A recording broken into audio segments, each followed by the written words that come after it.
Here. Jane? Here. Mary? Here. Ashley? Here. Jeannie? Here. All right, and our student representative, Dylan? Here. Thank you very much. Notice of meeting? Meeting was properly noticed. Do I have a motion to adopt the agenda? So moved. Second. All in favor of adopting the agenda, please say aye. Aye. All right, would you please stand with me and do the Pledge of Allegiance? I pledge allegiance to the flag of the United States of America and to the republic for which it stands, one nation, under God, indivisible, with liberty and justice for all. All right, we are going to start tonight with a spotlight on learning from Asa Clark. Hello, Anthony. Hello, All right, Mr. thanks for having us tonight. I'm going to turn things over to, we have Mr. Groff and Mrs. Clark, two of our 8th grade science and social studies teachers, and they also have a bunch of students with them tonight. So I'm going to have them come up, they'll introduce the students, and they're going to talk a little bit about a project that they did as part of our 8th grade science curriculum. So come on up. Come on down. Yep.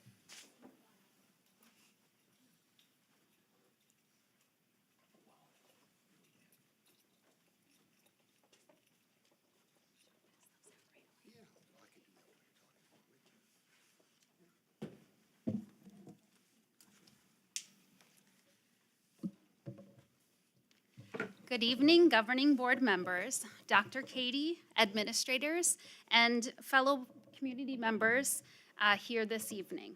My name is Katie Clark, and I am excited to be here along with my colleague, Mr. Steve Groff, and our other science teacher, Mr. Jeff Katarazli, could not make it here this evening. But on behalf of our 8th grade science department here at Asa Clark Middle School, I'm happy to share with you the How It Works project that our students did in the Spotlight for Learning. I've got a handout for folks if you'd like to grab one. There are two of them, so you're going to want to grab one of each. One is the letter that we gave out, and one is the expectation sheet for the assignment. Thank you.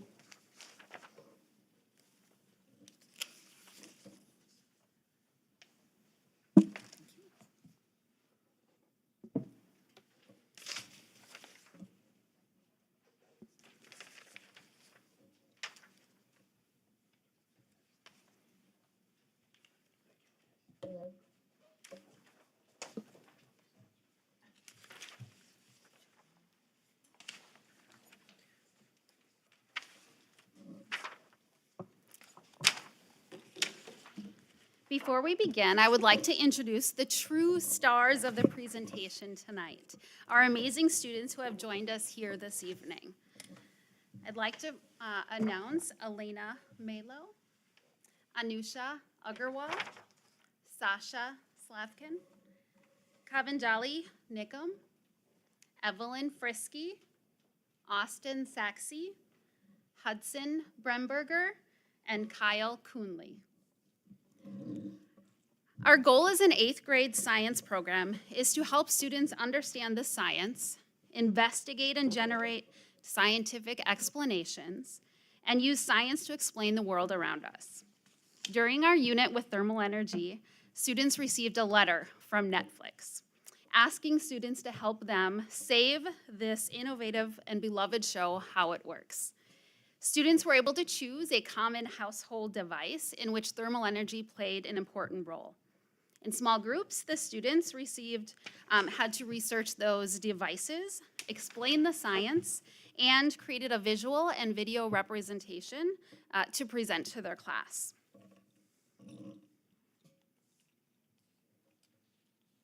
Mr. Groff? Now, obviously, this was a make-believe letter from Netflix. They did not actually send us one, but we thought it'd be a great premise to put a little realism into it. And we actually had some of the kids going, is this letter real? No, absolutely it's real. So had it for a little while, right? A little bit? Okay, all right. No. So the what of our exercise was really an important thing. I think we have that up on one of our slides coming up too. But what we want to try to get is the kids to demonstrate their understanding of thermal energy, because this was kind of a summative activity where we had gone through all the processes of how energy is transferred in devices that we use every day in the home and business, whatever it may be. Just so that we understand that heat transfers in many different ways, and it's used in many ways around the home and around business. Why? To give us just a greater understanding. The more we can develop and connect and allow kids to understand how things operate in the real world, it helps them moving forward in their careers. And that's one of our big things here.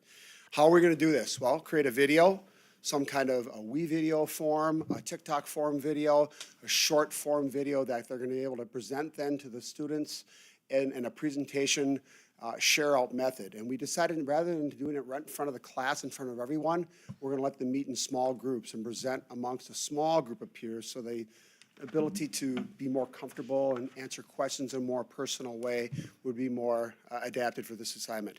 And then our success was all students have a working understanding of the various types of energy sources and how those energy sources use thermal energy to do their job. And I'll let the kids talk a little bit more about that, but I think you'll find that they had some real successes with it.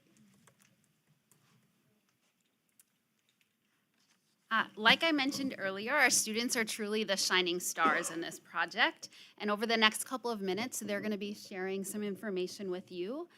Everything from the benefits of this project to the connections with the graduate profile, and what were some of the challenges and successes they had with this program. So to start us off, we have Evelyn and Austin sharing a little bit about some of the benefits they had through this type of learning. So to start, there are many benefits of doing the Thermal Energy How It Works project. One benefit that stands out while doing this project is how it gives us students some freedom to choose what object we wanted to research and what visuals we want to use to express our creativity. We were able to completely design this project along with its visuals in our chosen groups, and they each turned out very creative in different ways.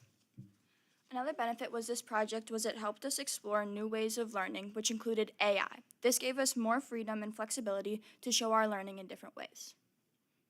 This project significantly enhanced our communication skills, not only with our partners or group members, but also with the students and classmates that we presented to. This also helps with our presentation skills and helps us articulate our own ideas in organized ways. Technology was a big part of this project, including making videos. While most students opted to use their school-issued computers, a lot of students also decided to use their cell phones. Middle school students aren't allowed to have their cell phones during class, so many students were motivated by this opportunity. Not only were there many opportunities with our cell phones, but also with what platform we use to record and edit our videos. Finally, this project helped us connect our learning in the classroom to the real world. By connecting our learning to everyday items, this showed how thermal energy affects our everyday lives. Connecting the classroom to the real world showed us a big impact.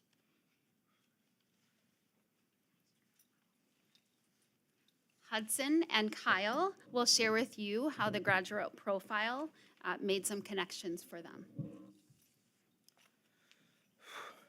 First, two skills that were integral to the completion of this project was initiative and personal responsibility, both of which are the main facets of the commit standard of our graduate profile.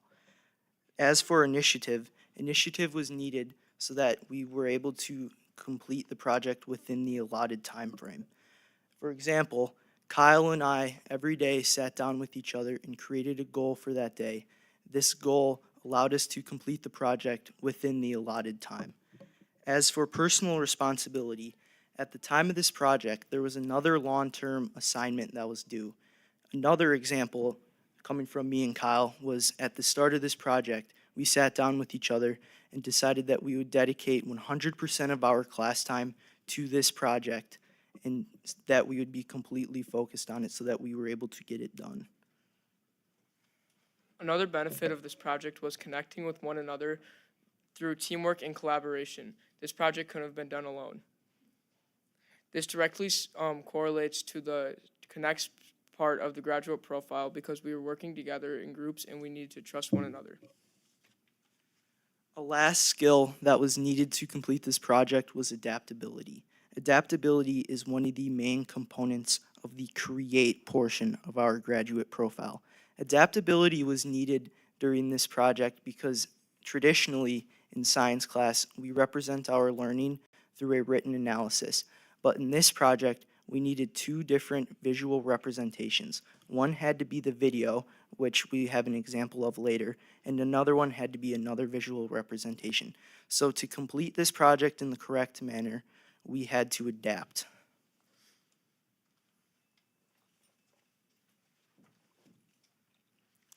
Elena Malo will share with us a little bit of the science content that they were able to learn throughout this project.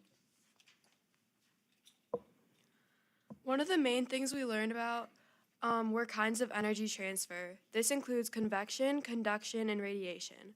For our chosen project, we had to do research about what kind of energy transfer our appliances uses, which gave us a more hands-on experience as to what energy transfer is and how energy transfer works in household objects. For this project, we were given a variety of choices as to how we were going to present this. This includes songs, videos, TikToks, and slide presentations. Because we were all given different appliances and different presentation choices, we all worked more independently rather than doing whole class discussions. One of the final things we learned was how to manage our time. We were only given a certain amount of time along with a deadline to do this project, and we had a lot we wanted to accomplish. This meant we also were expected to use time at home along with using all of our class time wisely.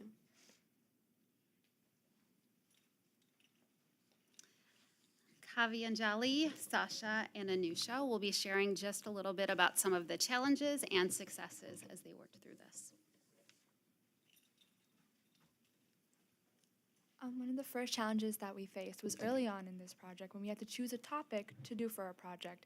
There are many great and interesting options, but we were only limited to one option. So we had to come to a mutual agreement within our group about things that we like, what we wanted to do, and if we were able to complete it in a given amount of time. We also had to take into consideration the fact that there were other groups choosing before us, so that may limit our options even further. Another challenge we were faced with was making sure our presentation fell between 3 and 4 minutes. When we were doing our research, we were worried the presentation would be too short, but after we finished writing the script and recording the video, we were forced to shorten the video to fit the time constraints. Another challenge we faced was recording the video. Many other groups were recording at the same time, and recording was a little bit challenging for us because we had to minimize the amount of extra sound in the background. Another challenge that we faced was agreeing on the same things, and we had to find a happy medium on what we agreed with. Another challenge that we faced is making sure that our video, script, and presentation were all engaging. We wanted our audience to be entertained, and we wanted them to be paying attention to what we were talking about. This did, however, turn into a success as our audience did interact with us after our presentation. The biggest challenge was the open-ended structure of this project. We had to be creative in how we completed the project because we got to choose the item we are researching, how we are going to complete the requirements, and how the information will be shared. One of our successes was getting the video finished before the deadline. This gave us extra time to spare. In the extra time, we were able to practice and prepare more. So then, when we were presenting in front of our peers and teachers, we were more confident and did a better job. Although we had a restriction on how long our presentation would be, we were able to incorporate extra ideas, and that helped us achieve more than a proficient score. Some of the things that we included was the history of the object and also uses of other energy. The final challenge and success we had was the use of technology.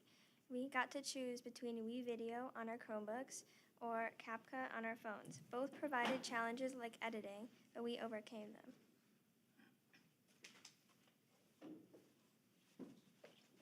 To showcase our learning, we created a compilation highlighting the best parts of our videos.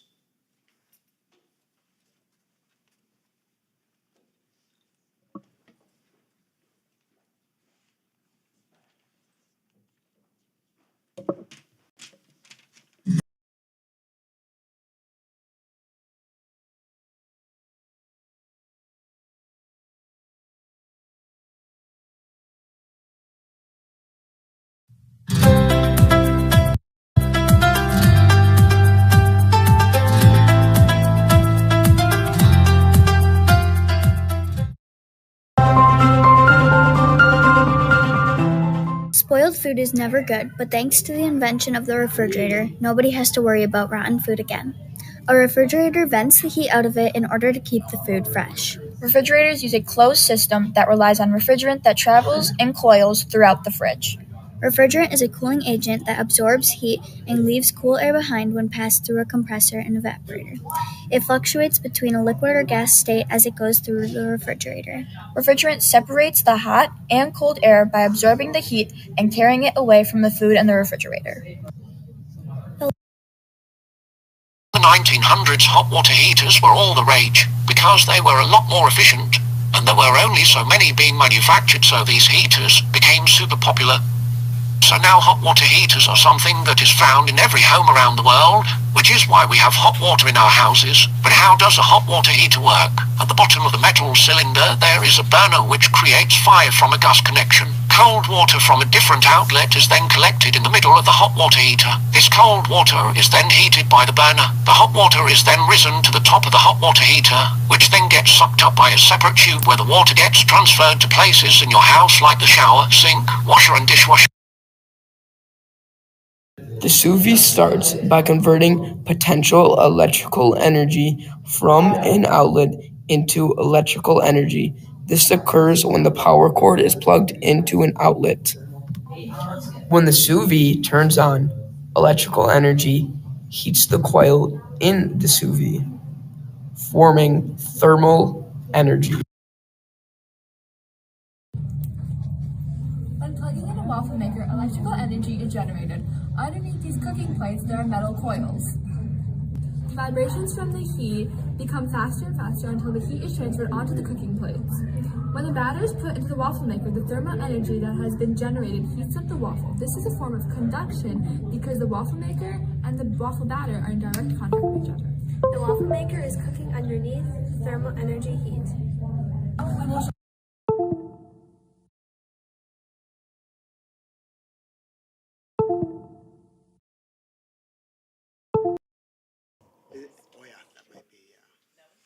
Yeah, so right here you can see several things if you look on there. So the one on the left, Lambeau Field, someone did the heating apparatus that's used in Lambeau Field to keep the field warm, which was a very interesting one as well. We had some waffle makers. You can see solar panels we used. We had individuals take a chainsaw engine apart and break that down as a curiosity. We also had some people take a look at thermal heating as it relates to large cities. Phoenix, Arizona, for example, and how warm it is there in the middle of the cities, and along with taking apart a toaster oven, and a popcorn maker. So some really fun activities just to let the curiosity flow in class, and it really turned out to be really, really great for everyone. I think that's it. All right. Anybody with any questions? Great job, you guys. Yes, Great thank job. you. Awesome. Yeah, nice job.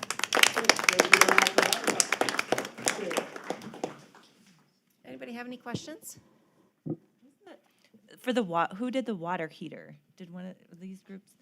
So how did they get? Who did the narrating of the water heater? That was an AI voice. Oh, another application. Okay. Oh, interesting. Great. Did any of the children have any direct access to other middle school science teachers that might have helped them out on this project, or is there? They all say no. Hudson Bremer, by any chance? No. Possibly, okay. Could be, right? The reason I bring it up, actually, I met Hudson, I think last spring, whenever we were doing one of our strategic planning sessions, and it was like, oh, I made the connection, because my son was in school, I think as a freshman, when his dad, Brian Bremberger, was here as a four-sport athlete, and obviously now as a middle school teacher in Watertown. But so yes, indeed, it makes sense, and it makes me very, very proud, Brian and Lindsay, that your child is coming to Pewaukee schools. You're kind of like another generation coming through the schools. So thank you for doing that, and I can't see you back there now, and to all the students too. This is the hands-on learning, which is really, really valuable when you can see what you guys went through and how it applies to what people do on a day-to-day basis with, people that become engineers or people that go out there and do things, so. Thank you, Brian and Lindsay, by the way. You all did a really great job in your presentations too, and I feel like a broken record because I've seen a lot of students now give presentations, and I think that it's just phenomenal at your age, how comfortable and confident you are, and I'm just proud of you, and keep it up. Keep up the good work. Great job. Thank you.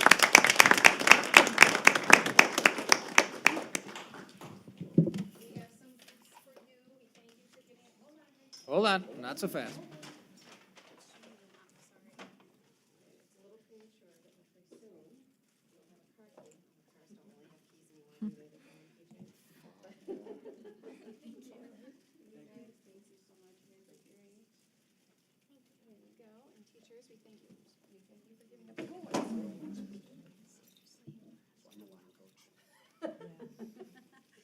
Thank you. Thanks for being here tonight. Parents, thanks for coming and being here tonight as well. Much appreciated.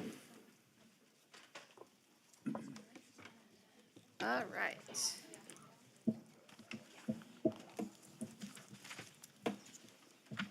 Moving on, Dylan, are you ready to do the? Dylan flying solo tonight. I am. It's just me today. All right. So for the report for December, starting off with National Signing Day, which occurred a couple weeks ago now. Come on. There we go. So we had 6 athletes sign into colleges. Kendall Revelinsky signed to MATC in Milwaukee for NJCAA volleyball. Mateo Baldwin Alvarado signed for NAIA track. I don't know why his college isn't on here. I forget what it's called. So I apologize to Mateo. We had Cooper Licari going to Ripon University for D3 football. Alexandra Amini going to St. Thomas University for D1 soccer. Danny Kopaz going to Austin P State. I think that's how you pronounce it. I think it's correct. For D1 volleyball. And Nick Janowski going to the University of Nebraska for D1 basketball.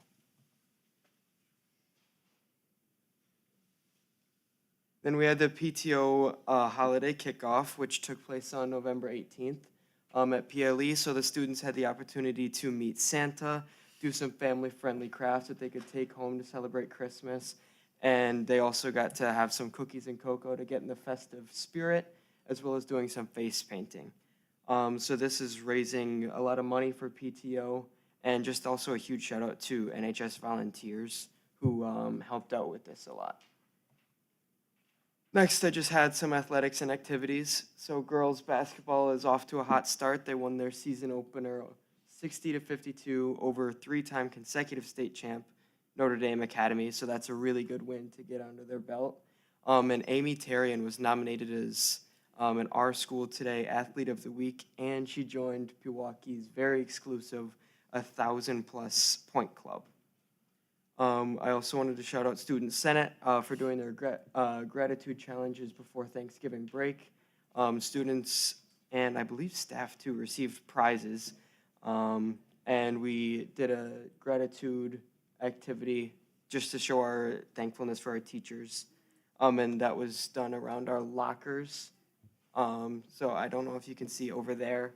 There are little slips of paper on our lockers just allowing the students to have a reason to thank someone in the school.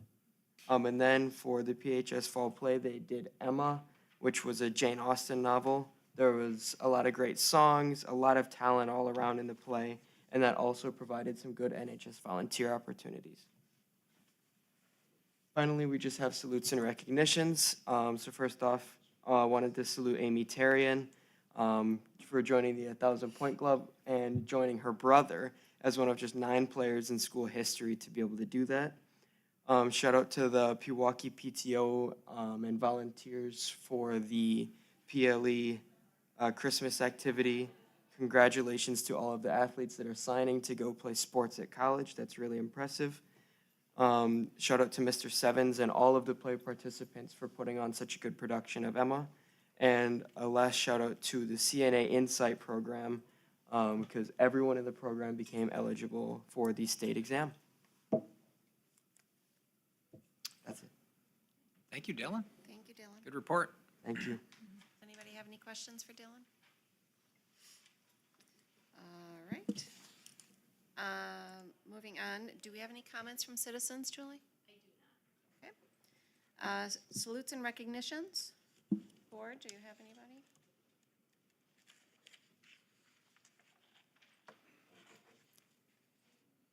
Team? Kids have any salutes tonight? I think Dylan covered it all. so. Got it all. Good job, Dylan. Okay, moving on to the consent agenda.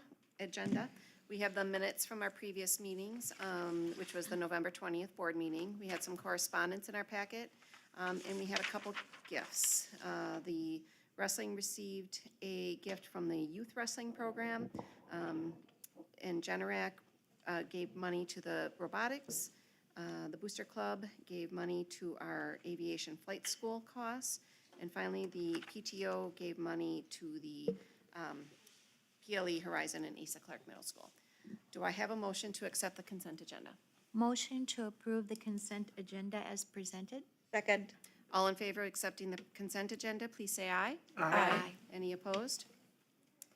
All right. Abstain. Okay. Moving on to the Business Affairs Committee. Jane?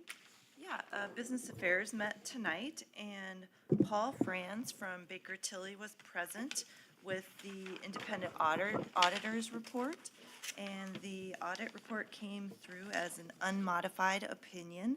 So I would like, the Business Affairs Committee would like to recommend receiving the report from the auditors. And then we also reviewed the check registers and the financial statements for November. Currently, we're at 4.2% revenues and 31% of the expenses reported. And then lastly, the committee reviewed the board budget, staff, and plan calendar for the development of the 2024-25 fiscal year operating budget. All right. Motion to accept the business affairs report as presented. Second. Thank you. All in favor of accepting the Business Affairs report as presented, please say aye. Aye. Any opposed? Abstain. All right. Moving on to new business. Our facilities project. Yes, so we have friends here from Epstein Ewan and CG Schmidt who are going to join us in our presentation. Danielle and John and I will be contributing as well. So why don't you guys come on up to the microphone and then just everybody introduce themselves so the board knows who they're speaking to tonight. Hi, everyone. Thank you for the opportunity, first and foremost. My name is Katie LaCourte. I'm with EUA. Good evening. My name is McLean Schramm with EUA. Hello, everybody. My name is Charlie Haas. I'm with CG Schmidt.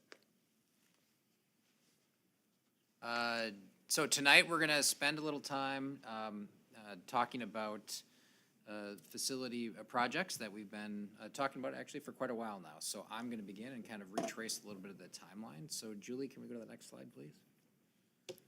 One more slide. One more slide. Do you guys want to walk through this a little bit? You guys want to go through the rest of the team a little bit before I jump into the timeline? Yep. As we introduced, I'm Katie LaCourte, Senior Design Architect, and my colleague McLean is the project manager on the project. We have a few team members who've been working through the project in the background who are not in attendance today, and we just wanted to bring to light we have a bigger team than what's represented here. And then we also have Mike Dietrich in the back there is with CG Schmidt as well. All right, so want to walk through the timeline that how did we get to where we are today to be talking about these facility projects. So just want to spend a couple of moments reviewing. So this all started almost exactly a year ago, just shy of a year ago. Tonight you're going to, subsequent to this presentation, you're going to get the facility capital projects master plan. That is an annual report that the board receives. Last December, that report, as it will be tonight, was presented to the board, which included the projects that we'll be talking about in this presentation. Then in April, we hosted a community event to receive feedback specific to facility needs of the district. In May, we once again addressed facility needs in the district through our strategic planning process with our community that was present and engaged in that process. Moving on to June, we came to the board with an owner's representative contract to facilitate the RFP process that was implemented to find and hire an architectural firm and a construction firm to consult with us as we looked at construction needs. Moving on to August, the board then approved contracts for facility master planning with our architectural firm, which is Epstein Ewan, and with the construction management services with C.G. Schmidt. So that was approved in August to help facilitate our ongoing planning. We hosted tours and a facility listening session, ultimately on September 25th, where the board hosted a listening session for the community at that time to receive additional feedback. During that time, we were working with the Donovan Group to develop a community survey to deploy to the community. On October 9th, the board received that draft survey and approved that survey for deployment to the community, which was deployed the next day. November 6th, the Donovan Group was here to present the results of that survey. We'll reference a couple of those results tonight just to provide some context for some of the decisions and the recommendation we're going to present to you. And then moving on to this evening. So our goal tonight is to take all that information in this process we've spent with a core planning team, and the pictures that you saw included members of Epstein Ewan and C.G. Schmidt who are on our core planning team. That team also includes numerous staff, including your senior leaders here, John Stangler, Ben Lamp, who's there, Brian Sniff, Jeff Behrens, among others. And there's been a number of teachers that have been involved. We've done visits to other school districts to see how they've addressed things like career and technical education and art spaces, physical education spaces, which are part of the solution that we're going to recommend to the board this evening. So there's been quite a process. There's been initial design that's taken place so that we could get to a costing. So you have an idea of the projects and a really good idea of what the cost would be to complete these projects, to empower you to make good decisions. Following the presentation tonight, if the board decides to move forward and consider a referendum to present to the community, you would be taking action at the January 15th meeting. So for that meeting, John in particular would be working with Baird and Quarles and Brady to draft a ballot question for your consideration for the January 15th meeting, unless you direct us otherwise. So I wanted to spend a little bit of time talking about that. You're going to hear information in terms of what we believe, what we recommend the solution to be based on all of that work that's happened, and rationale to support why that's our recommendation, and we're certainly here to answer any questions that you have. To continue in the vein of schedule, this slide here shows the design, this early planning design that we have been since August. And the red line in the box that you see is where we are today. So since August till now, there's been quite a lot that the team has been working on as far as meetings, core team meetings, user meetings, meetings with staff, tours of similar facilities with what we'd like to do here in Pewaukee. So looking at our schedule for this pre-referendum planning, you can see we are at the tail end, and there will be a couple more meetings after today. And the point of that is to really refine how we would like to propose a referendum question for you guys to review and approve in January.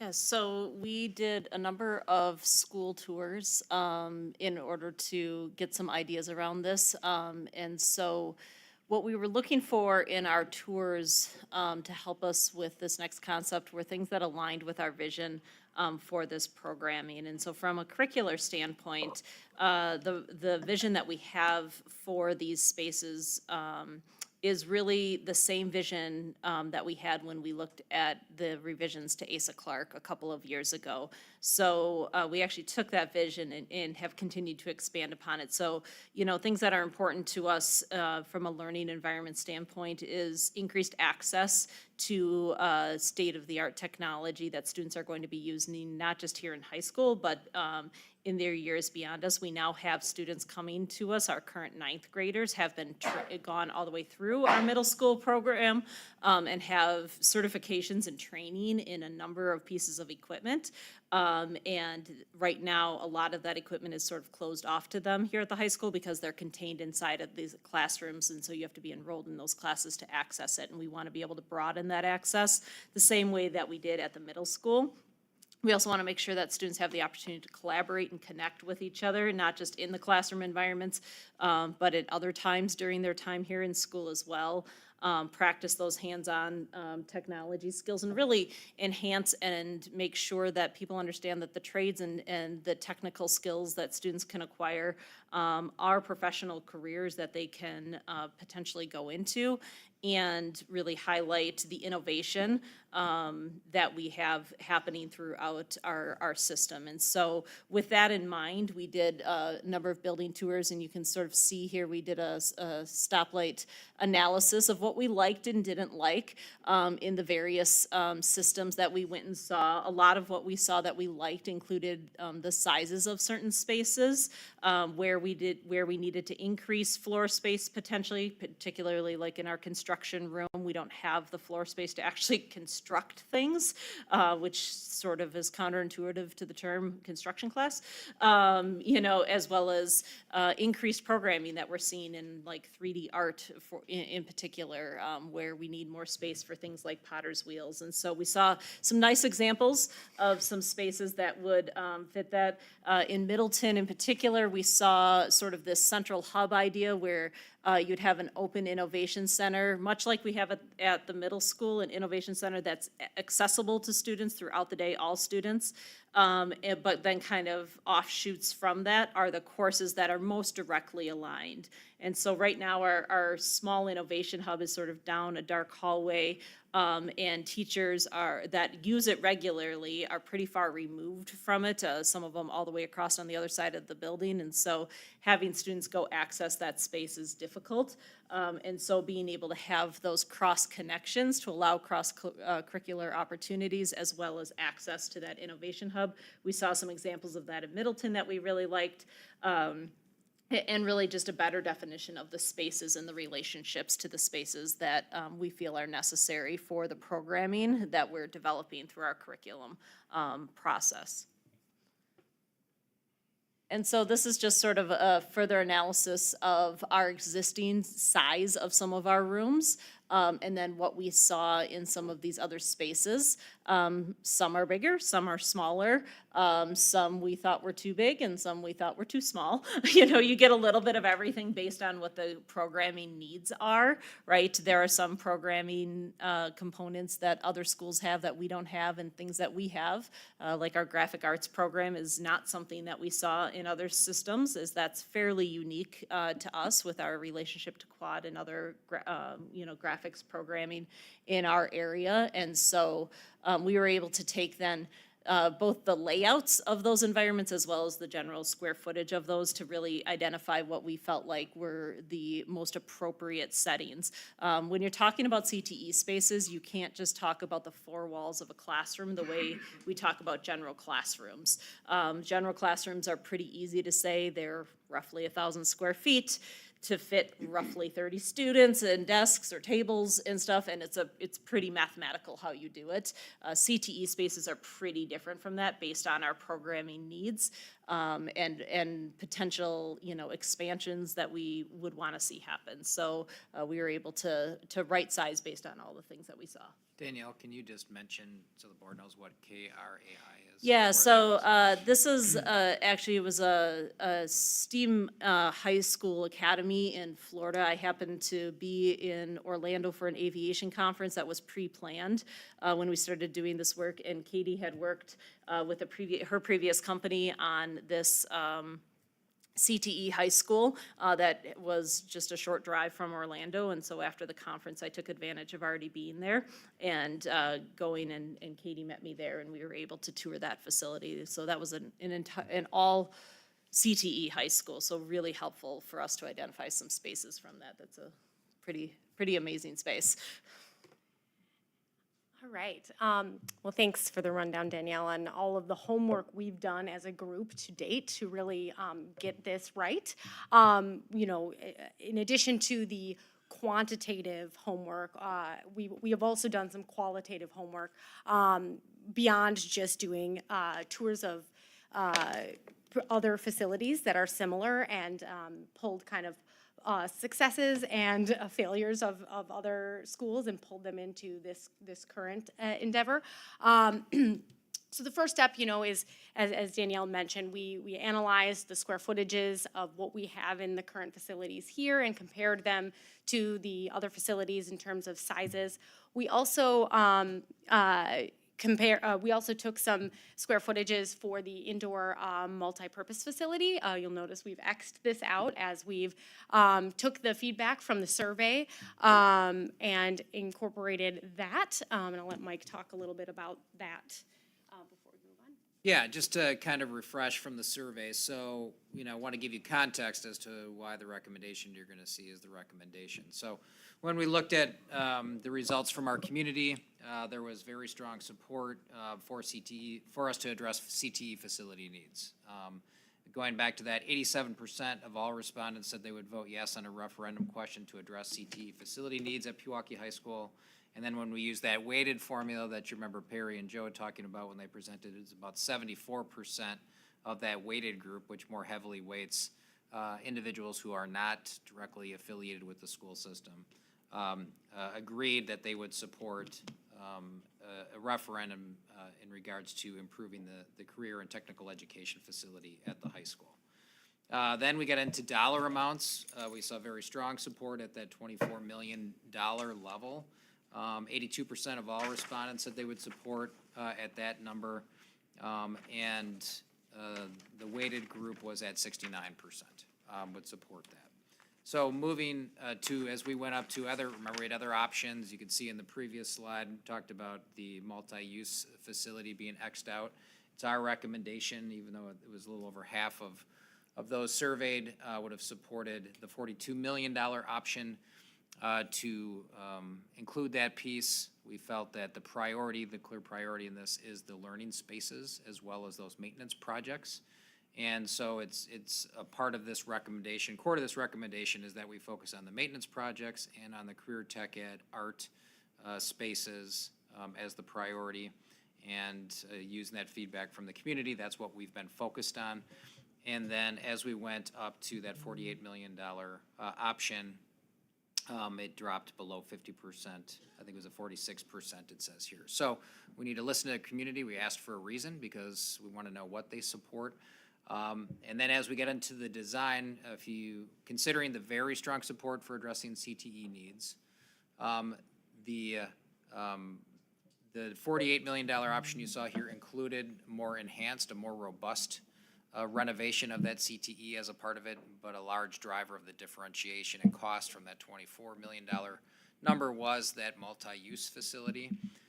So as we get into the design, you'll see we will be north of that $24 million option is what we are recommending in terms of a range, and the reason is because we really wanted to enhance and maximize the impact on those CTE and art spaces, and the survey provides some context as to the rationale for supporting that. You'll recall when Joe and Perry presented, they estimated the 60% support number to be somewhere around $31 million.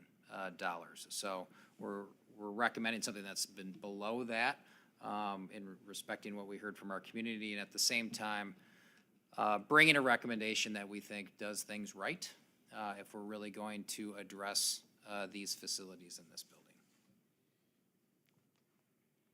All right, so given that feedback, we've right-sized the program needs to align with the community feedback and the programmatic goals of the STEAM Innovation Center, which is around a 51,000 square foot renovation addition. So in addition to just identifying the quantitative program, we've met with a lot of the CTE and art staff to understand the philosophical goals for how this STEAM Innovation Hub wants to function, and visioned with them to develop a set of guiding principles. Those are listed on the right in the pink font.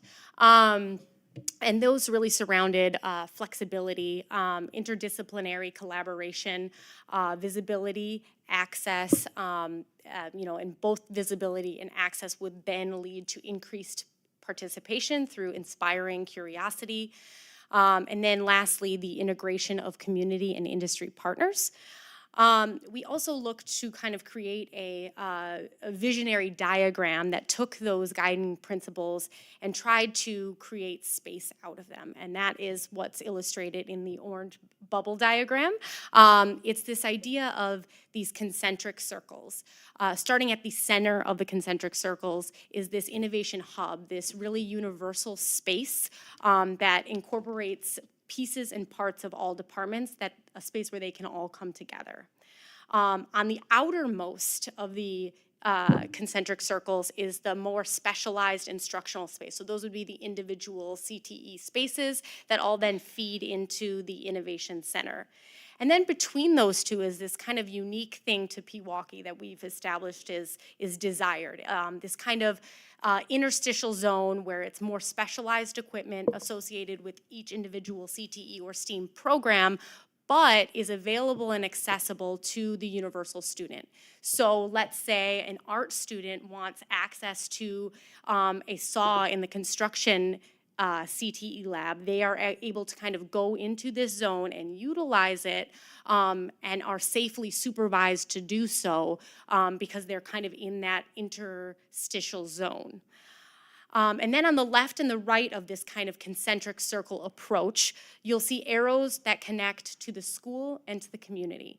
One of the downsides to the current Innovation Center is that it's very isolated and hidden, and therefore it doesn't become as in-demand, accessible, or visible to students. So it's really important as a part of this visionary exercise to develop a design that really connects with students visually and physically to inspire that curiosity and really get them excited to participate in one of these programs. Similarly, we wanted to propose a design that has that same effect both from the insular standpoint towards the school and towards the community. So there's an access point for industry partners, there's a connection visually to the exterior in some regard to showcase what's going on in the school and really build that excitement, to have a facility that feels a little bit elevated to encourage business partners to get engaged. And so that is kind of the rough bubble diagram that we came up with as how do we want these programs to function in conjunction with each other. So how does that translate to a design? Well, given that we are kind of site constrained with the facilities here at Pewaukee, the zone where CTE is located, given the current, where the current auditorium is located and the roads immediately to the west, we kind of have this limited zone of which we can build. Within there are some physical education spaces surrounding the current CTE. So we've already identified that the CTE space need to be expanded physically, but also in order to foster these very critical relationships from program to program, they really need to be co-located in one space. So in order to do that, essentially we are proposing taking some of the locker rooms and cardio and weight space and pushing them, displacing them further south where the yellow zone is located, so that we allow for enough both space, both quantity of space and then proportion of space to enable these relationships and adjacencies to occur as described kind of by Danielle in terms of the philosophical goals for the program. So what we came up with was this idea of taking kind of the center of this pink zone that we've established will be the new CTE wing of the building, and taking the center zone as the innovation hub where that dark blue arrow is that would connect to the school and the community, and then off of that kind of center spine that runs in the east-west direction, STEAM programs, individual departments would then plug into that. So everyone would be kind of co-located around this center innovation hub. And then, as I mentioned, the physical education and fitness programs would get displaced to the south. What this offers is what Danielle described as this kind of cross-disciplinary relationship between departments both on both sides of that innovation hub, both the north and the south, between each other through that space, and then kind of left and right and up and down with those pink arrows. So there's direct relationships and then relationships through the innovation hub. The purple line represents exposure opportunities along this new STEAM street. We envision we're creating this new wing of the building. There will be this new prominent thoroughfare that connects the north end of the high school to the south athletics and PE zone. That offers a lot of exposure for this new CTE wing. And then the green line on the left represents the exposure opportunities for the community. We thought a lot about how daylighting would work in this space. It's really important for the performance of students to have access to daylight, especially with programs like art. So we thought about prioritizing spaces to be along the perimeter that really merit daylight, like art. And then where that's not possible, given the kind of deep floor plate in some areas, about opportunities to supplement that daylighting from above. That's kind of illustrated in the yellowish gradient. And so what does this kind of look like? This is just a space planning diagram, but essentially this is what we came up with. The Center Innovation Hub in the middle there, with the STEAM spaces located up to the north, so there's kind of a grouping of 4, and then the CTE labs to the south. And then furthest south of that are where we're identifying that kind of yellow zone previously, the displaced physical education and fitness spaces. And that offers the opportunity for them then to connect with more of the athletic type program, like the Aux gym and the current gym. And then potentially, to just zoom out a little bit on your site, the future indoor multi-purpose facility, if that becomes a priority for the district down the line. So even though we've decided to not pursue that as a part of this program right now, we are still planning for it should it be of interest of the district for the future. Now I'll give it to Charlie to talk about cost. So all the fun design work's over, so I have to put dollars to this, right? So the nice thing is, still, C.G. Schmidt has put in over 1 billion square feet of K-12 education space between additions and renovations. So we rely heavily on that historical information. In addition to that, we're looking at trends in the industry, where things are going. As we all know, the last 2-3 years have been incredibly challenging in terms of inflation and escalation in all aspects of life, but especially in construction. So as a result, you'll see that the numbers we have in front of you are a range, right? So what you saw as a design standpoint, we're anticipating costing between $27 to $30 million. Now this does include about almost $6 million in capital improvement expenses that you'll see as part of the long-range facility master plan. But I just wanted to let you know that's kind of where we are with the cost standpoint, and that range, $27 to $30 million, we feel it's all inclusive, right? It's all the design, it's all the architecture, it's the bricks and mortar, and it's everything that goes into those spaces as well.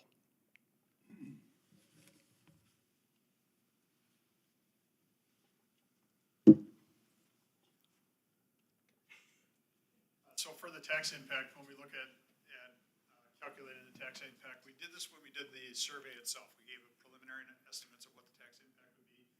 Using the same methodology, we wanted to demonstrate this as from 23-24 fiscal year, what is the change in that debt service and what is the impact, hypothetically, if we were to pass a referendum of this size. And if we use that range again from $27 million to $30 million, in the pre-referendum survey, I believe it was 22 cents per thousand. It goes up, ticks up a little bit with the higher amount to about 26 cents per thousand, up to 30 on the top end of that range.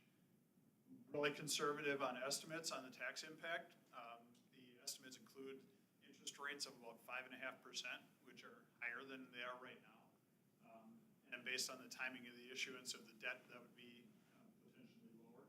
And then also then looking at it from a valuation standpoint, we use the current year valuation of all the taxable property in our community, and then increase that by just 1% per year in the estimate, which is well below the growth in the property valuation that we've seen. You know, we don't levy to a rate, we'll levy to the amount for the debt service payments. So if the values go up faster, the tax impact would be lower.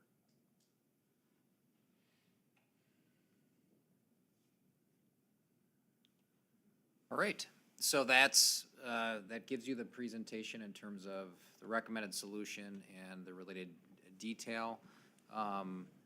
So now is an opportunity for any questions or discussion that you would like to have in terms of really explicit detail about a design.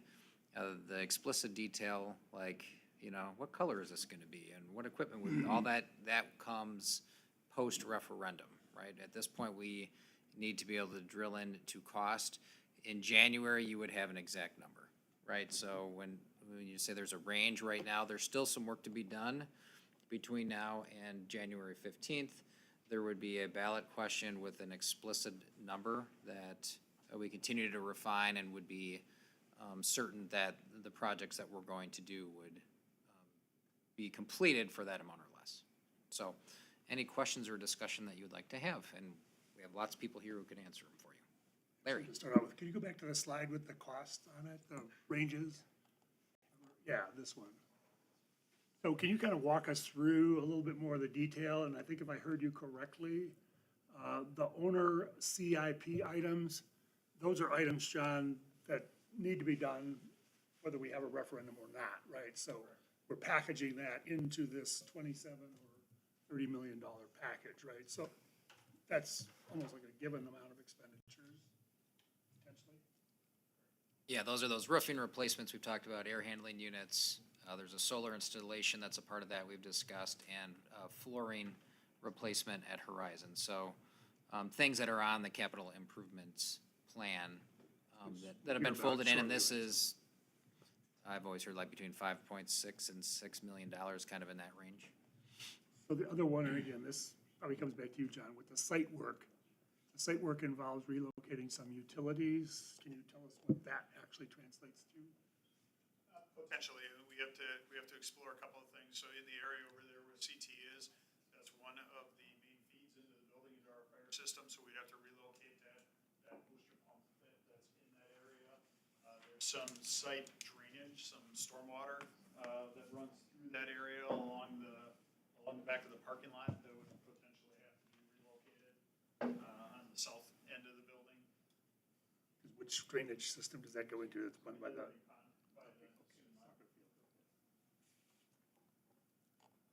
Anything else you want to share with us on this one, John? I mean, the cost estimates, as we look at those, we've spent a lot of time in the meetings really drilling down into what elements of the project are renovation, what's light renovation, what's heavy renovation, what's new construction. That's why there's a range at this point in time. And ultimately, by the time we get to the referendum, we'll be looking at dialing in what that dollar amount is that we feel it's going to take to complete the work that's in the scope. But in terms of the differences between the 27 and the 30 million, it really comes back to the additions, right? I didn't do all the math on this one, but that's where the big chunk of the differences in terms of the 27 to 30. Yeah, we're pretty well defined, we believe, on the capital improvements, the CIP items that are in there. So what makes the difference? What are we going to get for that additional, whatever it is, 14, 6? Yeah, there's some design elements, including existing spaces like, I'll use family and consumer science as one. So for example,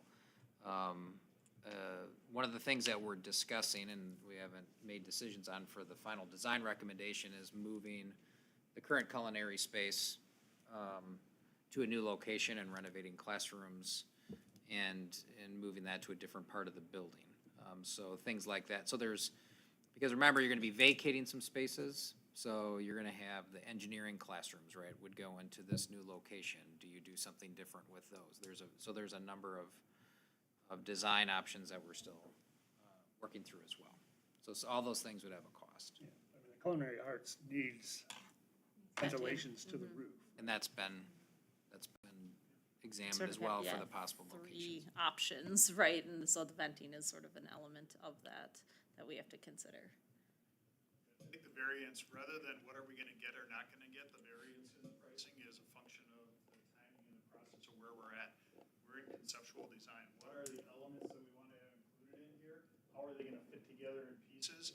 And then take a look at the existing structure and what's it gonna cost to tie in and match to that. That's the refinement phase that we're in right now. Once a dollar amount is set, that's what we have.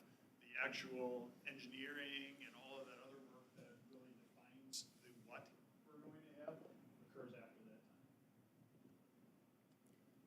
And my comment is really about, and I know that you're very good at that, and I know you'll have Danielle kind of always in your back pocket, if you will, or about it, is, I mean, this is about the academics, okay? I mean, that's what this is all about. It's coming down to what do we create as academic educational spaces for the culinary arts program, for the arts programs in general, but also then the creation of this innovation hub where we can bring to light maybe some a little bit more advanced technology than what we currently have in our current spaces. And I think when I reference this, the equipment and the space that we have in the Pewaukee High School, I graduated high school in 1970. We had better equipment, better space, better things in 1970 than what we have here in Pewaukee. So it's long, long overdue. As far as I've been on the school board for 20 years, that area has really not seen much improvement, if any at all. And John, you guys can probably talk to that as well. So, I mean, it's long, long overdue, but I'm trying to figure it out. It's like, okay, how do we do that most cost effectively? And that's probably back to you guys in terms of how you construct it and engineer it. But don't shortchange us. I guess that's the biggest point. I mean, don't come in and say, okay, well, we saved $1 million, but guess what? We've got a half program. And I think there was one comment that was on your visitation to Verona, something related to their innovation hub just didn't do it, right?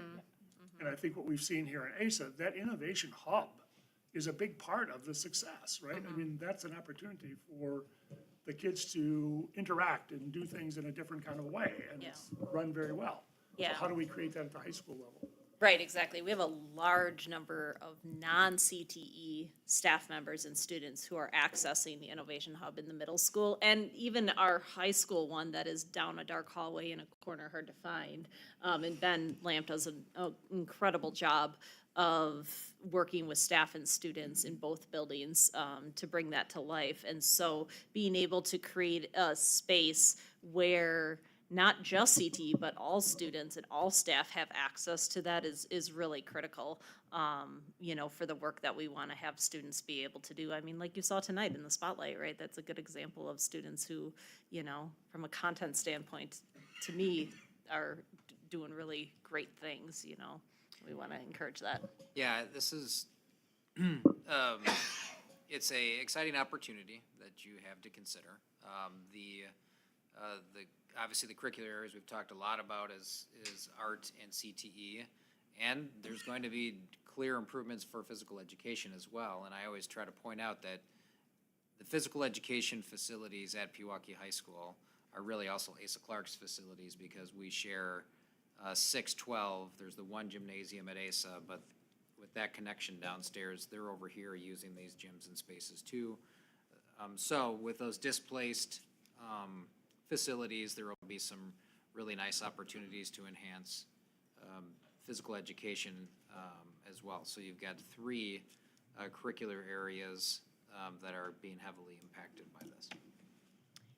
One thing I just wanted to mention, as you were asking about cost and the varying range, we talked about it kind of loosely, but I just wanted to make it clear, is in this diagram, orange is new construction, the darker blue is heavy renovation, and the lighter blue is light renovation.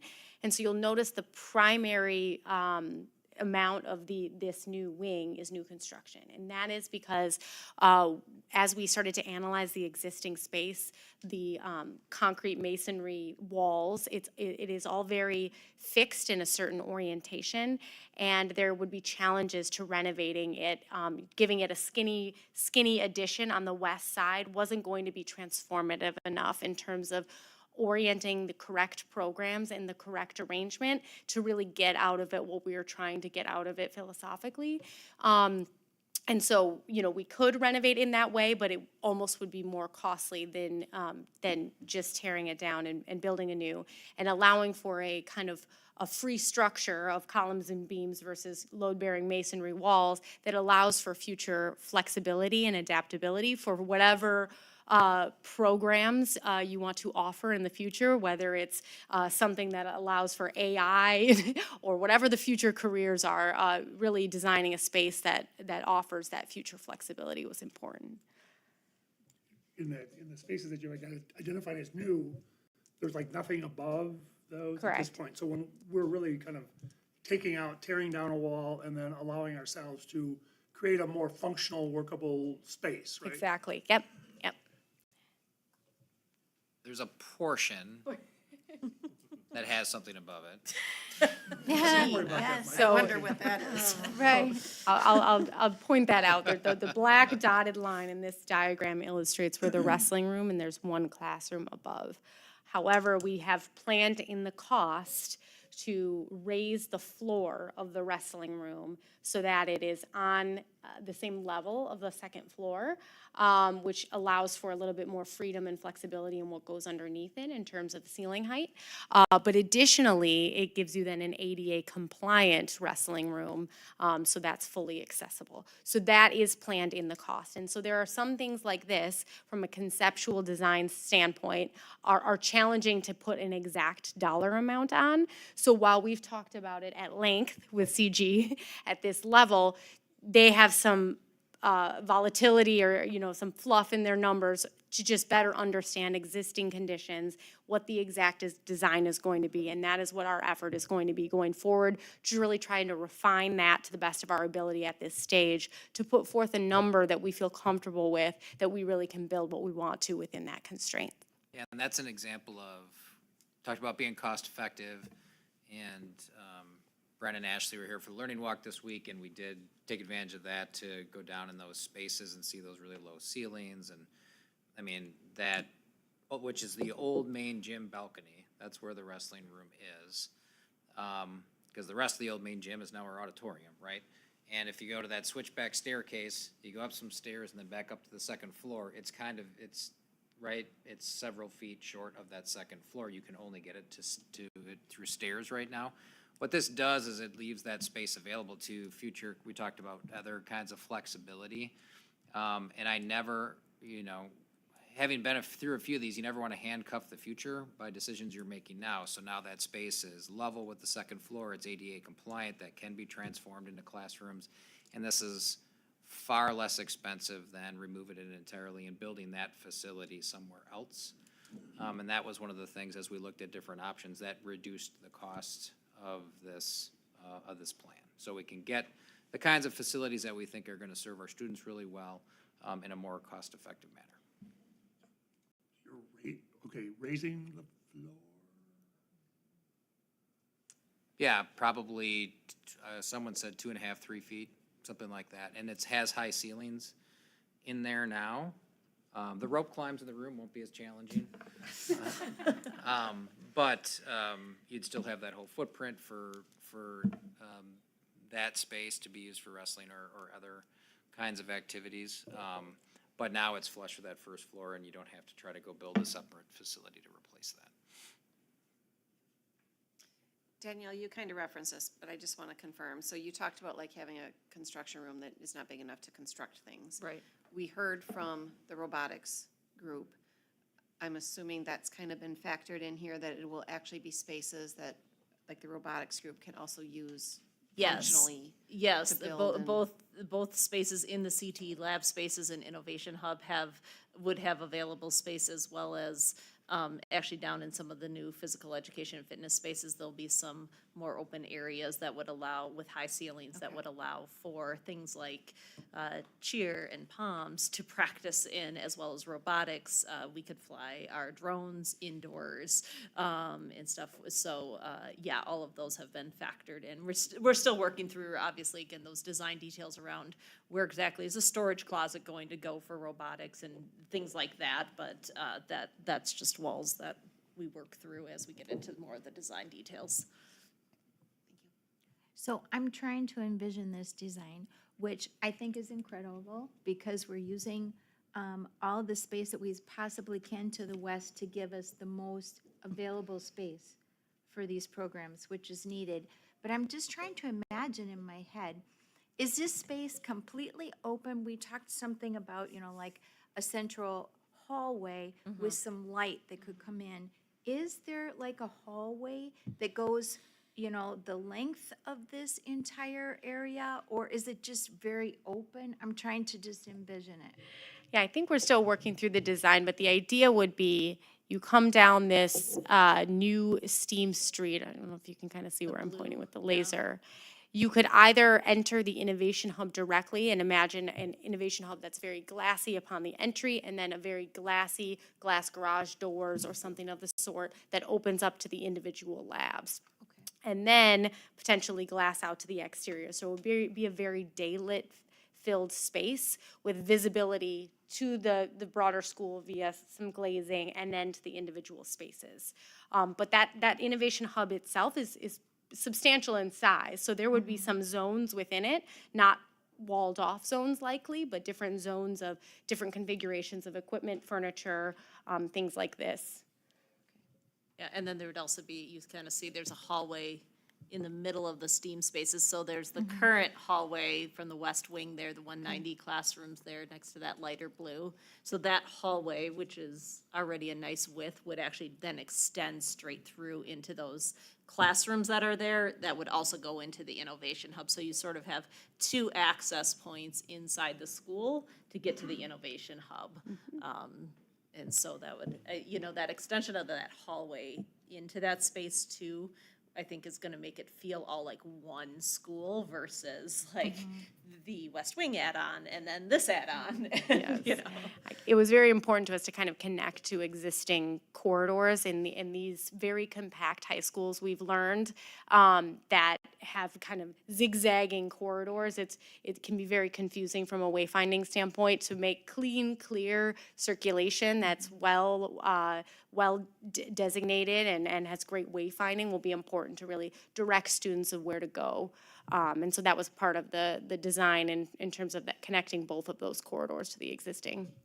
You could also access these lower CTE spaces through this kind of backside corridor as well. So you have, if someone wanted, if there's a lot going on in the Innovation Hub, but they wanted to access the classroom space, they could come around the backside. So there's multiple points of access as well to that side. And also, just to clarify, that parking space, is that part of the cost? Have we structured that in? One of the priorities in any campus development project that we're doing is to maximize the level of parking that we have available for events and for things that are going on up here. This would allow us to address that further and increase the number of stalls that we have available.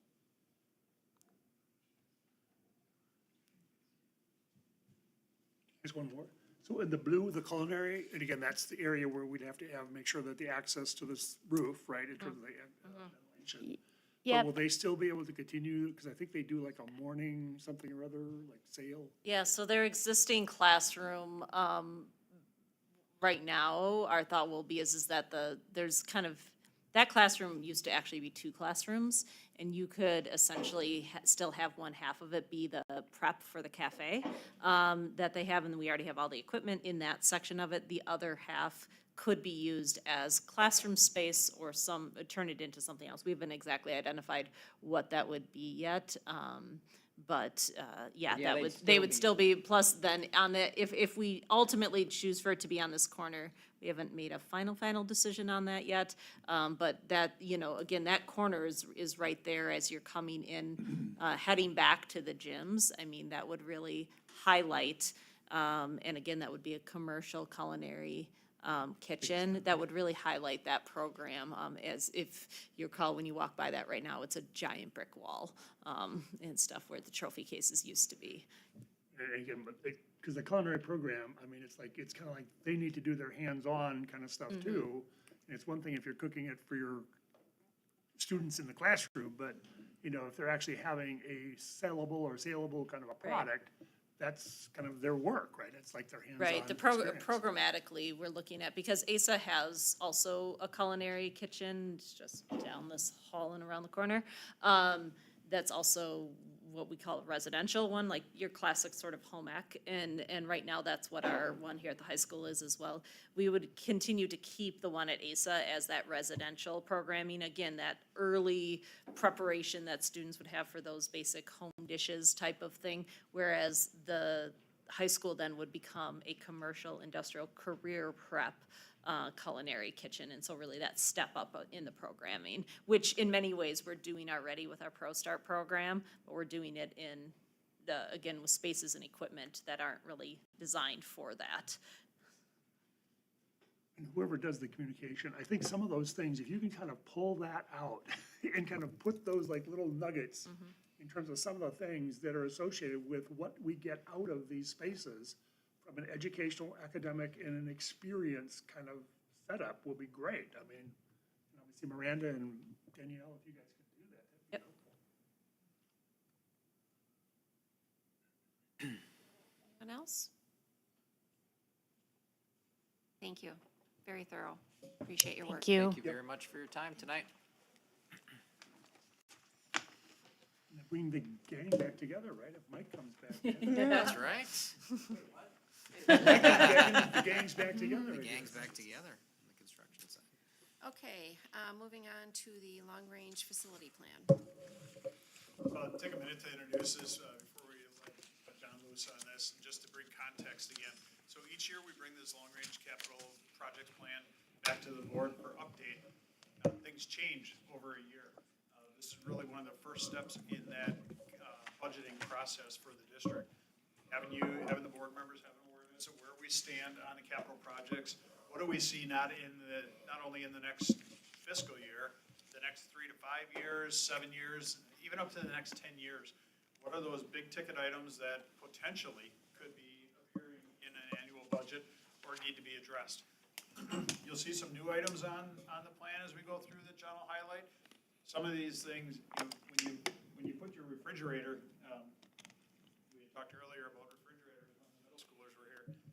You bought a refrigerator and it lasted 25 or 30 years. A lot of the equipment in that we have, due to the sensitive electronic components in that, becomes obsolete a lot faster. So you're going to see some new items on here that may be 10 or 12 years old that now we're being told parts aren't available. Or if it breaks down, it needs to be replaced. The components are just not there because of the way these things are designed and the way that they're updated. So this becomes your first look at what you could anticipate coming through in the operating budget, but also then for the capital planning process that we're just finished talking about, facility master planning. It gives you flexibility in that question that you would have to act upon, to have also the ability to address items that are on the long-range capital projects plan. So capital projects typically are funded by a combination of capital funds, Fund 41 or 46 that we have as a district, and or referendum borrowing or non-referendum borrowing. The problem with non-referendum borrowing is that it is all included within the revenue limit for the district. So as revenue limits get further and further constrained on the district, the flexibility you have to be able to do those projects on an annual basis, even if they're smaller in the $50,000, $60,000, $70,000 range, is prohibited. The tighter that the constraints of the revenue limit get. So that's why we leave the open-endedness on the question to be able to address these if we have the ability to do that. So that, I'll turn it over to John. All right, thanks for having me. And again, we're focused on next 10 years. Also, you'll see there's some criteria. Just S stands for safety and security. L is life cycle and operations. A is aesthetics. P is program delivery, and E is efficiency. And then as you see, it's kind of color coded as well. So if it's green in the left-hand column, it's 1 to 3 years. 4 to 6 in blue. Purple is 7 to 10. And if it's highlighted in yellow, it's new to the plan. It wasn't on there last year. You also see the funding. Jordan, if you just want to slide to the first Excel spreadsheet that is labeled the high school. So as far as the high school goes, we've been able to take care of a lot of facets of the high school. District-wide, we have 79 roof sections, just to kind of put things in perspective. And I was just doing quick math. I think I've been here for about 30 of those roof section, either replacements or additions.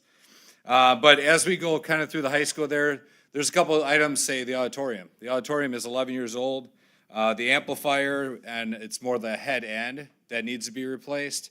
And also the projector, some of those parts are just becoming obsolete. I know we had an issue with the amplifier. We actually had to track down the one person that installed it 12 years ago, or 11 years ago, in order to diagnose what the issue was and try and correct it. So there's a couple of these items that are just added on there because they're gonna need to be replaced as the parts are becoming obsolete and they're just tougher to fix and repair should they go down.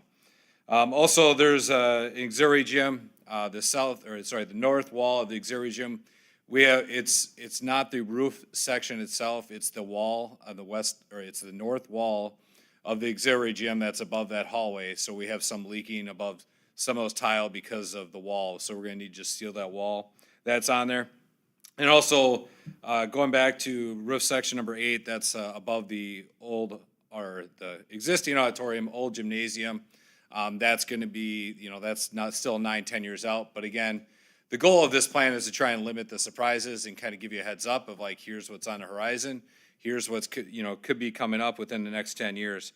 I look at one of those key items, if we were to do a larger project, say the auxiliary gym bleachers, they'd be kind of coming a workers' comp nightmare, very difficult to move in and out, and they're operational, and we'll make it through probably another season or two comfortably, but again, we're having to replace wheels, weld parts, you name it, just to keep some of these items functional and operational. You will see also a lot of the HVAC has been, we've done a really good job of spacing out our HVAC improvements over the last 12 to 13 years since I've been here where, all right, we're making sure that, 15 years down the road, we're not gonna have a large, crazy HVAC expense to replace all the equipment at once. So we've done a good job of spacing out a lot of the equipment replacements. Every few years, we're replacing some more, or as we're updating or any addition or replacing something, we're trying to space out those improvements. If you just want to slide down to the middle school there, Jordan.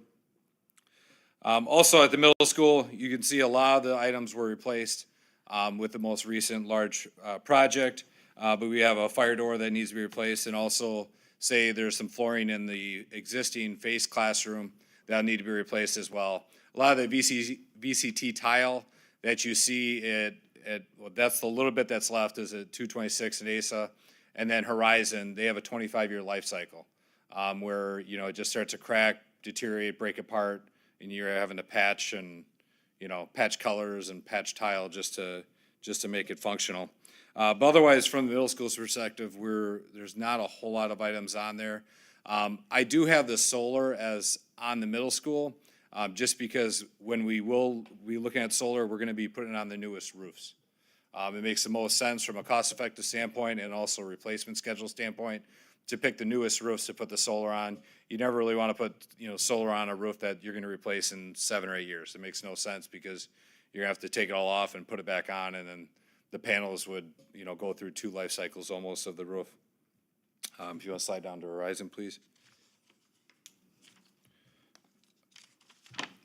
And as far as Horizon goes, there's an elevator card replacement. Again, that's just a part that's become obsolete.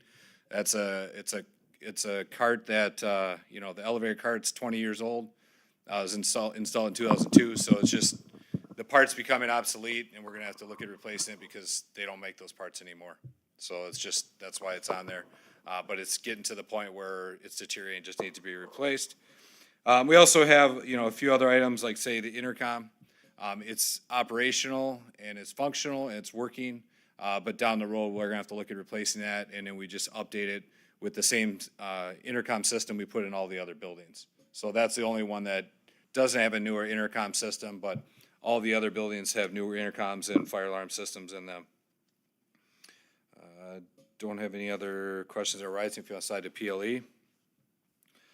PLE, this is where we have a lot of roofs that are coming up. Similar to Horizon, they're just coming up on their life cycle. There are a lot of old ballasted roofs that, have a 20 to maybe 25-year life cycle. Yes, through preventative maintenance, we'd be able to extend the life cycle of some of those products, but when we're getting to these ballasted roofs, they're coming up on their life cycle. Same thing, there's a substantial cost associated with that, say at Pewaukee Lake Elementary, where these are the next roof sections that are gonna have to be replaced, 1 and 2, and then 9, 12, 13, 14, 15, 16, and 17. And that's all of that 96 addition. That's the whole southeast corner, going from the main entrance, wrapping around all the way past the gym. That's just ballasted roof that's coming up on its life cycle, and it's gonna need to be replaced. And similar to the Horizon, the roof sections you saw on the Horizon are the ballasted roofs that were, added in 2001, 2002, and they're just gonna be coming up on their life cycle, so they're gonna need to be replaced. Also, I know we talked about, in the last presentation, we're talking about the projects that are on there would be the flooring at Horizon, roof replacements at PLE, roof replacements at Horizon, the solar, and then the HVAC air handlers 1 and 2, because these are old dual duct systems that operate the high school that are gonna need to be updated and replaced. Because we have a lot of leakage on the HVAC system itself, so it just doesn't have a lot of efficiency to, heat and cool our buildings. And this is original to the building too, the old dual ducts. We replace coils and linkage on those units, but again, they're antique and they need to be replaced. If you want to slide to the next one there, please. We also have just some of the general grounds items that we have on here. Also, the lot north of Pewaukee Lake Elementary is just going to need to be replaced in the near future.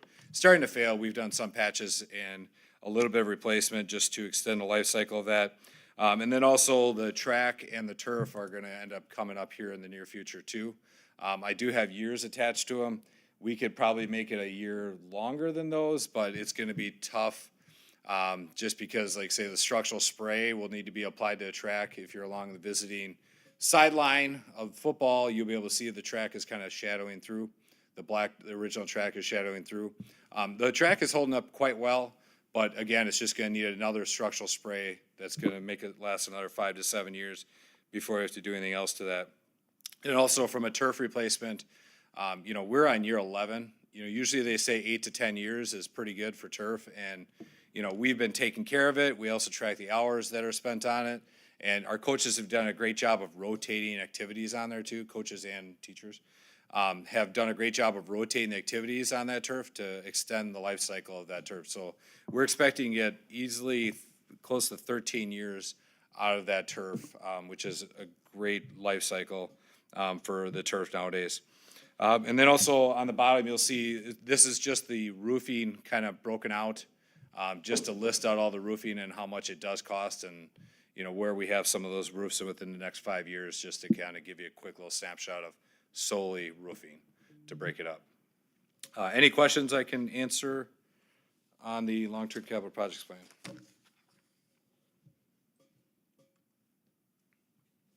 Thank you for all your work. Yep, Keeping thank you. track of this stuff. John? All right. Safety drill log consideration.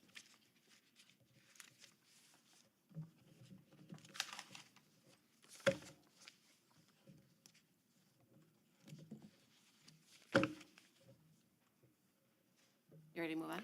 What's that? Yep. The safety Just- drill Yep, logs. safety drill. So the safety drill log is or the drills, just have to be board approved every year. This is part of the Office of School Safety annual reporting that we're required to do. And they want them calendar year wise. They don't want them fiscal like our school year. So that's why I come in December to approve them and, they're just completed. So now I come to approval and then I can submit everything to the state that they require before the end of the year. Does anybody have any questions on those? Do I have a motion? I move to accept for purposes of board review at this meeting, the written drill evaluations submitted by the principals under section 118.074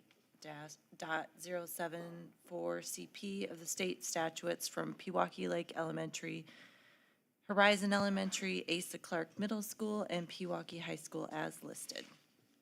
Second. Thank you. All in favor of the motion as presented, please say aye. Aye. Any opposed? All right. Thank you. Thanks, John. Thank you, John. Pupil non-discrimination report.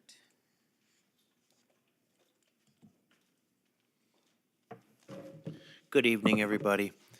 So in your board packet, we did a brief summary. Wisconsin Administrative Code, PI 906, says every 5 years we're supposed to review our pupil non-discrimination policies.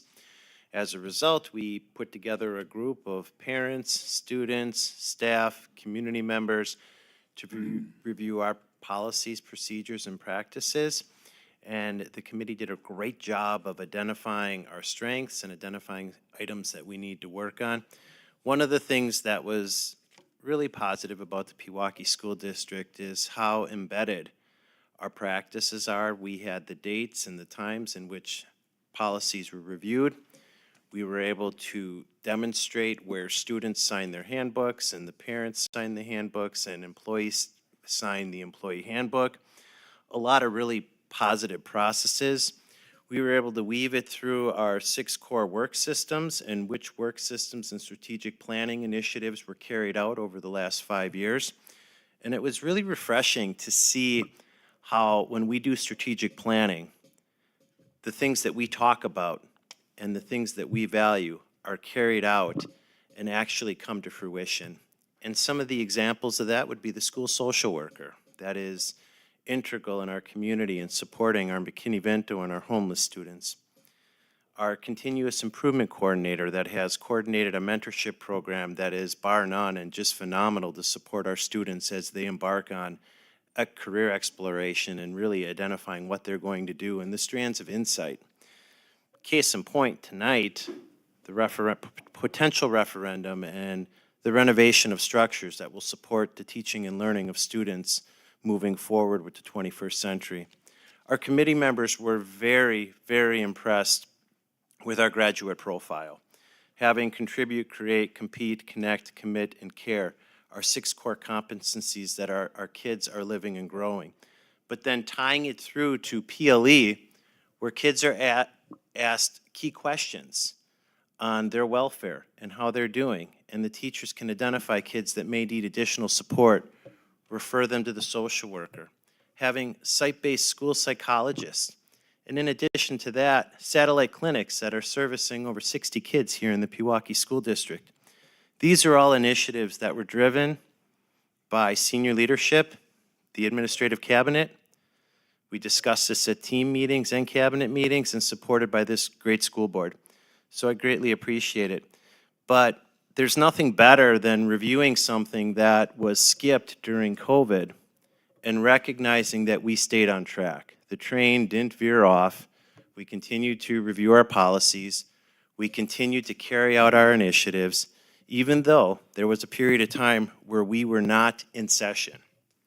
So some of the strengths that our committee members came up with was our community involvement, which was simply phenomenal. Over 1,700 volunteers here in the Pewaukee School District.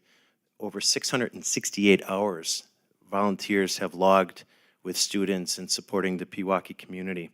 Authentic learning opportunities, which you talked about tonight with the CTE space and the renovation, which is the vision and the beauty of being able to provide amazing opportunities for kids cannot be understated.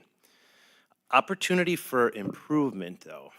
Language translation, increase of athletics for students with disabilities. Now, granted, we do have opportunities for our students with disabilities. Our students are participating at the YMCA at Paps Farms now, and it actually expanded the scope and the variety of activities afforded to the students, where we had when we did it here, we only did 4 sports, but now they have a wide array that they could go. But there's always an opportunity there. I must thank the committee for the great work that everyone did and the contributions. And I'm telling you, after conducting this committee, I'm even more proud than ever to be part of this amazing school district. Does anyone have any questions? It doesn't look like it. Anthony, thank you. Jane, thank you for your time that you spent. Do I have a motion to approve the non-discrimination report? Move to approve the pupil non-discrimination report as presented. Second. All in favor of approving the pupil non-discrimination report as presented, please say aye. Aye. Any opposed? All right, thank you. Just want to thank Anthony for his work on this, but also Becky Cook, who was the person who put all of this actually together and aesthetically made it all work and flow and get all those final details down. Obviously, you see it's a gigantic document, and so I just want to make sure we publicly recognize both Anthony as well as Becky. Thank you for doing that. Okay. School calendar? Yeah, a couple of calendars here. One is, there was some tweaks for the 24-25 calendar. And then this is the initial approval for the 25-26 school year calendar. As I stated in the memorandum, I worked with a group of staff who were interested in providing some input in the calendar. One of the things that the staff was interested in is originally we were set to culminate the school year, I think it was on June 13th at the end of 2025, and wanted to try to get that end of the school year moved back a little bit, which was a fairly late end for us, that's for sure. So the changes as I outlined them in here, which then some of them move forward into planning for 25-26, we did move up the date that we typically use for professional development in October. Some of you had received some feedback from the community. They would like that to not be associated with trick-or-treating weekend, so we were able to accommodate that with that adjustment. Based on feedback from the staff, we chose to eliminate the day off that was typically following that weekend that was tied to that day of professional development in October, to shorten the calendar a bit.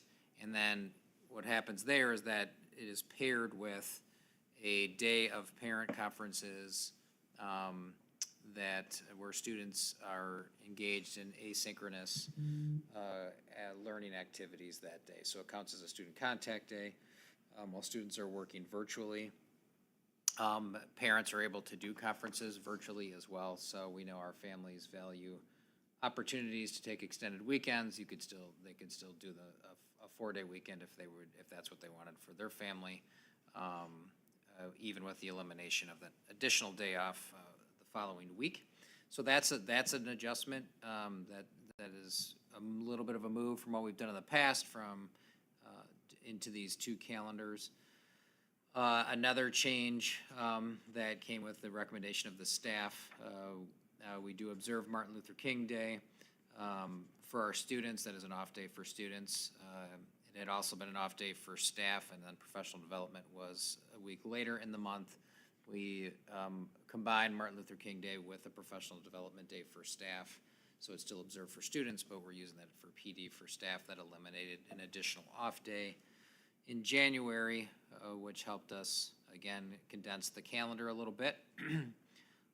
Those things were really the major changes for 24-25 was that October weekend change and the elimination of that extra day in January with the change of PD.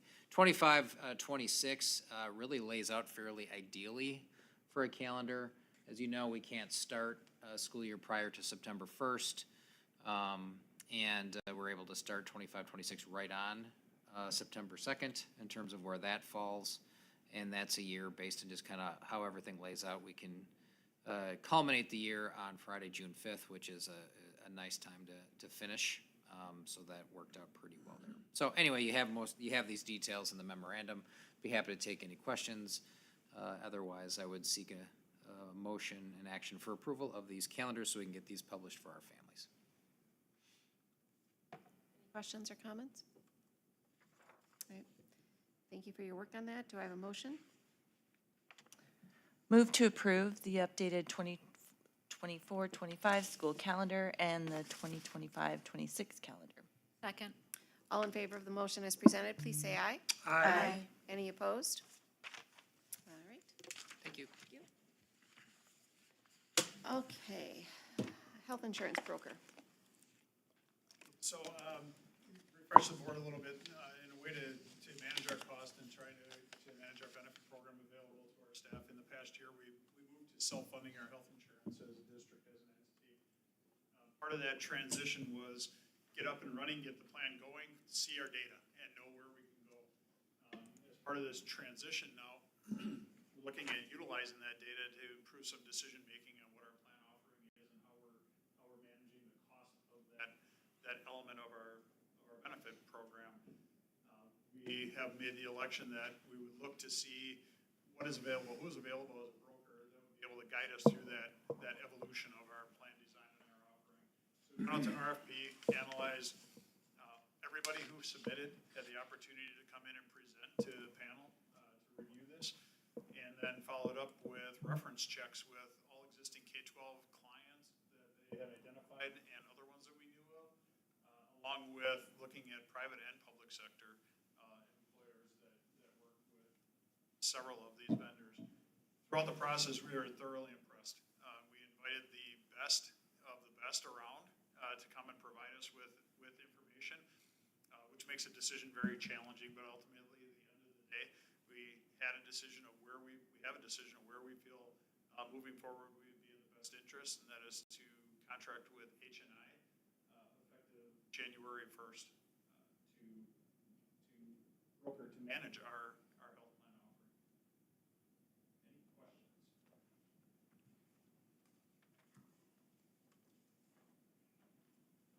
All right. Do I have a motion? Move. Go ahead. Oh, thanks. Move to approve the health insurance broker agreement with HNI Acrisure Partner as presented. Second? All in favor of the motion as presented, please say aye. Aye. Any opposed? All right, thank you. Personnel.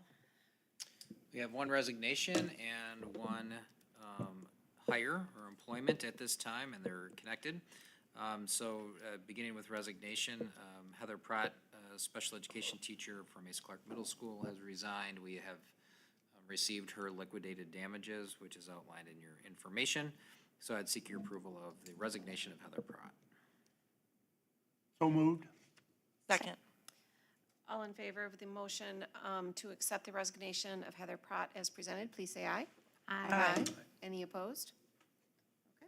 Okay, so we need to replace Heather. So subsequently, was able to interview Jessica Kraft and make an offer to her. So I would seek your approval of Jessica Kraft as special education teacher at Ace Clark Middle School. Do I have a motion? So moved. Second. All right. All in favor of the motion to approve Jessica Kraft, the hiring of Jessica Kraft, please say aye. Aye. Any opposed? Abstain. Okay. And then we have no leave of absence. No leaves at this time. Board goals and operations. Okay, so we have a couple things that Julie, we need to contact Julie, kind of RSVP, the crossing guard gift delivery. Jeannie has historically always done that, and she's willing to do it again. I think I can. It sounds really cold and really early, but Jeannie, I'd love to. Some days it's really cold. Yeah, and it is Jeannie, I'd early. love to support you and Mike and help you out there. So Julie, yeah, you can probably put me down as a most definite yes. And then the CASBA conference that's coming up. So if you are able to attend that, please let Julie know and she will get us registered. There is a discount if we register earlier than later, so. Okay, then coming up, our next meeting is, well, we're getting together tomorrow night. 7 o'clock, so the 6 o'clock expulsion we don't need to have that one. So we will just be meeting at 7 o'clock. Bren, are you gonna have to miss that one then? I'm gonna have to miss I that understand, okay. And then our next meeting is Monday, January 15th. Business affairs will be at 6. The board will be at 7. And then we have our learning session on Monday, January 29th. That will be at 6 p.m. And Julie, I did hear from Melissa today. She'll be here in person. Oh, good. Yeah. Oh, and just to remind you, the expulsion will be in the district office conference room. Correct. And then, yeah, just moving on to February, we have our regular meetings. That conference is February 22nd to the 25th. Does anyone have any questions on Sorry, that January 29th, Is that a 6 o'clock meeting or 7 o'clock meeting? I I have 6 o'clock, is that right? 6 Okay. o'clock. Okay, 6 o'clock.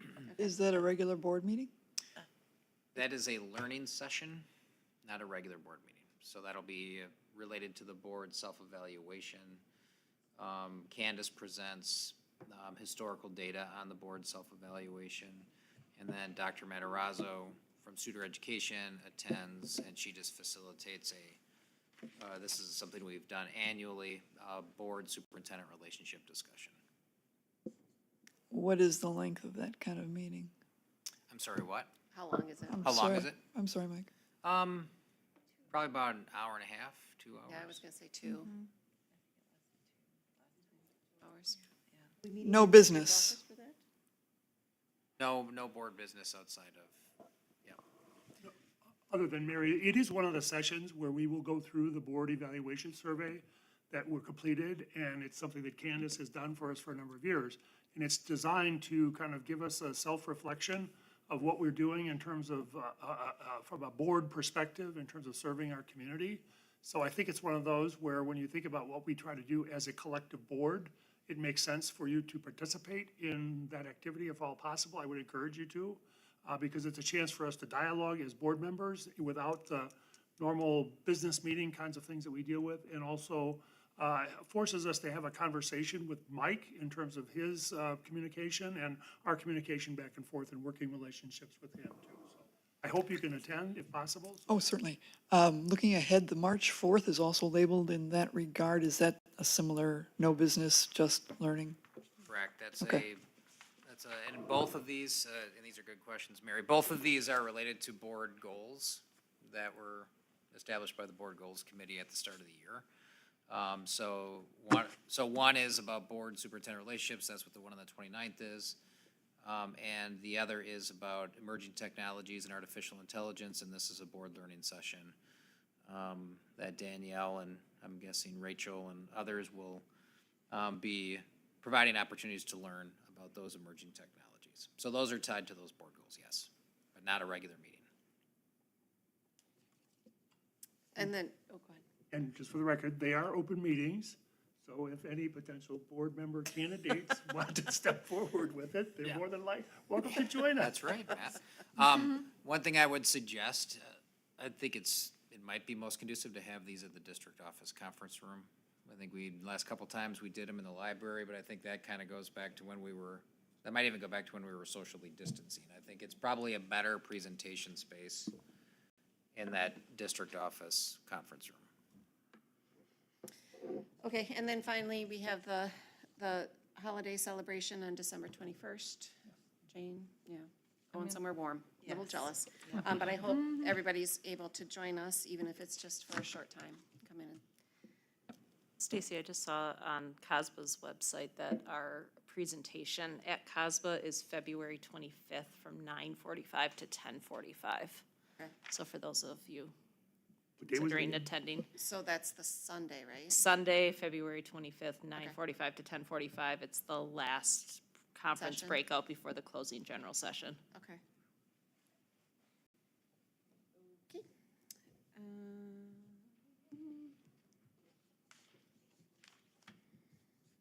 Legislative advocacy?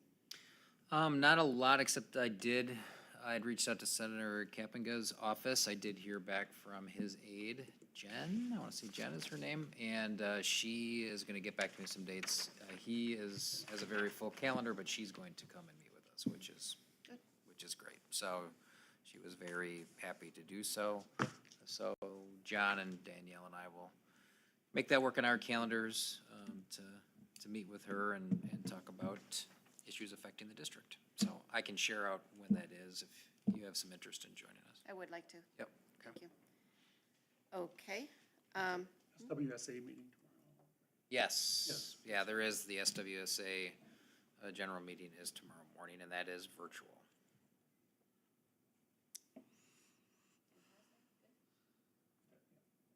And then the WASB presentation discussion. Gracefully bowing out of. We're all good? We got a planning meeting set up? Yeah, right after the new year. Okay. Robin and I are working on that this week.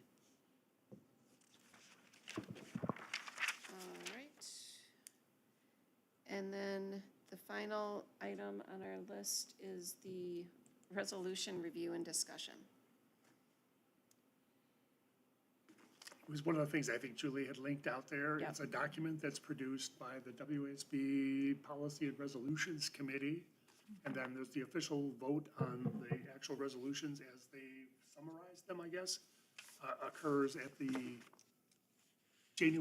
Wednesday meeting at like 1 o'clock in the afternoon. And I'm the delegate there. I've read through their summary, but they also include the original documents that were submitted by the school boards that presented or wanted to do that. So I've gone through some of those, but there's like a lot more detail in terms of that than I've gotten through at this point. But the summary ones I've gone through. If you have any questions or It all comments, seemed pretty straightforward to me. I didn't really see anything that piqued my. All right. Election candidate update report. So Julie provided us with the election deadlines. Does anybody have any questions or comments?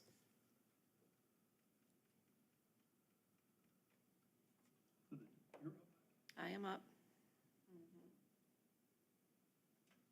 So apparently I'll be the lone incumbent. It's fine. Okay. Julie, any comments from citizens? I have none. All right. Then we need to move into closed session. I need a motion Need a motion and then it's a roll call. and then a roll call. So I have a motion to move into closed session. Sure. So moved. Thank you. Second. All right, roll call vote. Larry? Yes. Jane? Ron? Yes. Jane? Yes. Mary? No. Ashley? Yes. Jeannie? Yes. And I am a yes. All right. Thank you, Matt. Have a good night. Good night, Matt. Thank you. Bye, Dylan.